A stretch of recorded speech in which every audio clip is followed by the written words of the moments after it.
টানা তৃতীয়বারের মতো প্রধানমন্ত্রী হতে যাচ্ছেন বিজেপির নরেন্দ্র মোদী। আগের দুবার নিরঙ্কুশ সংখ্যাগরিষ্ঠতা পেলেও এবার তা ধরে রাখতে পারেননি তিনি। ফলে সরকার গঠনের জন্য তাকে জোটের শরিকদের কাছে ধর্ণা দিতে হচ্ছে। আর তাতে জোট সরকার ও ঝুলন্ত পার্লামেন্টই হতে পারে ভারতের নিয়তি। সরকার গঠনের জন্য নরেন্দ্র মোদীর প্রধান ভরসা জোটের দুই বড় শরিক টিডিপি এবং জেডিইউ। এই সুযোগে জেডিইউর প্রধান নীতিশ কুমার দর কষাকষি শুরু করেছেন। তিনি নরেন্দ্র মোদীর কাছে কেন্দ্রীয় সরকারের 4টি মন্ত্রীপদ দাবি করেছেন। গুজরাটের দুবারের মুখ্যমন্ত্রী এবং ভারতের দুবারের প্রধানমন্ত্রী নরেন্দ্র মোদী সবকটিতেই নিরঙ্কুশ সংখ্যাগরিষ্ঠতা নিয়ে সরকার গঠন করেছিলেন। ফলে এর আগে তাকে জোট সরকারের স্বাদ কখনো নিতে হয়নি। গতবার মোদী ম্যাজিকে বিজেপি এককভাবে 303 আসনে বিজয়ী হয়ে ক্ষমতাসীন হয়েছিল।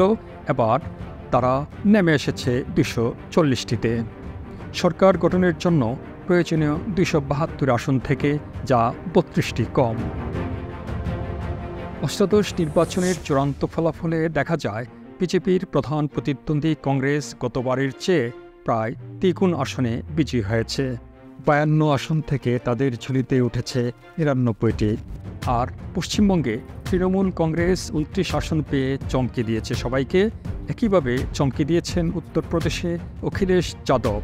তার সমাজবাদী পার্টি 37টি এবং কংগ্রেস 6টি আসন জিতে নেয় সেখানে। নির্বাচনী প্রচারণায় আপকি পার 400 পার এই রব তোলা বিজেপির ফলাফল নরেন্দ্র মোদীর জন্য ব্যক্তিগত আঘাতও বটে।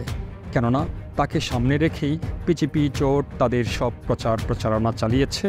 মোদী ম্যাজিক এবারও নির্বাচনী বৈতরণী পার হতে সাহায্য করবে বলে বিশ্বাসী ছিল হিন্দু জাতীয়তাবাদী দলটি। এক দশক ধরে মোদী ম্যাজিক ভারতের রাজনীতিতে ব্যাপক প্রভাব ফেললেও এবার তা কাজে লাগেনি। যদিও জোটের শক্তিতে তারাই ক্ষমতায় যাবে, কিন্তু নিরঙ্কুশ সংখ্যাগরিষ্ঠতা হারানোই ঝুলন্ত পার্লামেন্ট আশঙ্কায় হতাশ বিজেপি ও তার সমর্থকরা। অন্যদিকে এবারের ফলাফল কংগ্রেস শিবিরে আনন্দ উচ্ছ্বাস বয়ে এনেছে।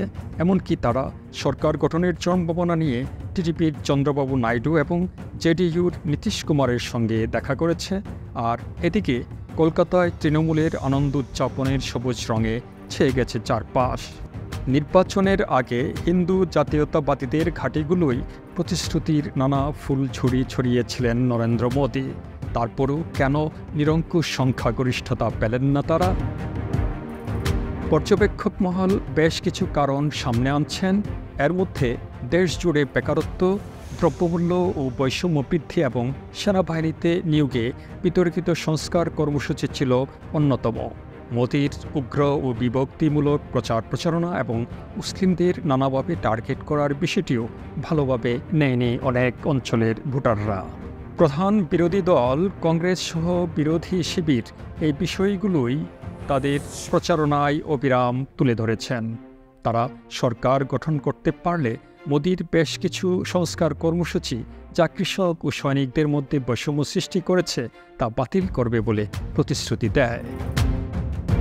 এবার 400 পার এমন অহংকারী প্রচারও মোদীর জন্য হিতে বিপরীত হয়েছে বলে ধারণা করা হয়। এটি ভারতের দরিদ্র জনগোষ্ঠীর মধ্যে এমন আশঙ্কা তৈরি করেছে মোদী নিরঙ্কুশ সংখ্যাগরিষ্ঠতা পেলে তাদের নিয়ে সংবিধানে নেতিবাচক পরিবর্তন ঘটাতে পারেন। প্রবীণ সাংবাদিক শরৎ গুপ্তা মনে করেন, অনগ্রসর ভোট এবার ইন্ডিয়া জোটের দলগুলোতে ফিরেছে। বিজেপির কিছু নেতা 400 আসন পেলে সংবিধান বদল করার যে কথা বলেছিলেন, সেটাকেই প্রচারের হাতিয়ার করেছিল ইন্ডিয়া জোট। এদিকে শেষ দফা ভোটের আগে নরেন্দ্র মোদী নিজেকে পরমাত্মার প্রেরিত পুরুষ বলে দাবি করেছিলেন। তার দাবি, এত শক্তি তিনি কোনো জৈবিক প্রক্রিয়া থেকে পাননি। তার নিজেকে মানবের উপরে নিয়ে যাওয়ার এই দম্ভও মানুষকে ভীত করে থাকতে পারে। ওদিকে বিজেপির ঘাঁটি বলে পরিচিত উত্তরপ্রদেশে এবার ভরাডুবি ঘটে তাদের। 80টি আসনের এই রাজ্যে বিজেপির আসন গতবারের 62 থেকে নেমে আসে 33টিতে। এমনকি নিজের রাজ্য গুজরাটেও সবগুলো আসন জিততে পারেননি নরেন্দ্র মোদী। এটাও তার জন্য বড় এক ধাক্কা। জোটের সমর্থন নিয়ে নরেন্দ্র মোদী সরকার গঠন করলেও সেটি কতটা টেকসই হয় সেটা এখন দেখার বিষয়। কেননা এনডিএ জোটের দুই বড় শরিক তেলেগু দেশম পার্টি টিডিপির চন্দ্রবাবু নাইডু এবং জেডিইউর নীতিশ কুমারের একাধিকবার বিজেপি জোট এনডিএ ছাড়ার এবং ফেরার নজির রয়েছে। তাই ঝুলন্ত পার্লামেন্টের আশঙ্কা উড়িয়ে দেওয়া যায় না।